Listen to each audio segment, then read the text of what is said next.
तो कहते हैं हमारा समाज अच्छा हो जाए, कहते नहीं हमारा समाज अच्छा हो जाए। अब समाज किसे कहते हैं भाई? समाज किसे कहते हैं?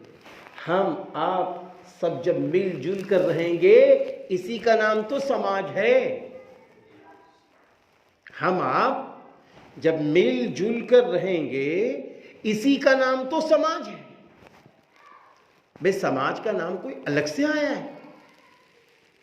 अब हम सब ईमानी चेहरे के साथ मिलेंगे, हम सब दीन के चेहरों के साथ मिलेंगे, हम सब खशियत इलाही के साथ मिलेंगे, हम सब तक़वा लिल्लाहियत के साथ मिलेंगे, हम सब ईमानदारी से एक दूसरे से मिलेंगे, तो मेरे भाई फिर हमारा समाज ईमानदार समाज कहलाएगा, तक़वे वाला समाज कहलाएगा। फिर ये समाज जहां भी रहेगा अल्लाह की मदद के साथ रहेगा, क्योंकि अल्लाह ताला ने कुरान में फरमाया व अतीउल्लाह वर रसूल लअल्लकुम तुरहमून, और अल्लाह की और रसूल की इताअत करो ताकि तुम पर रहम किया जाए।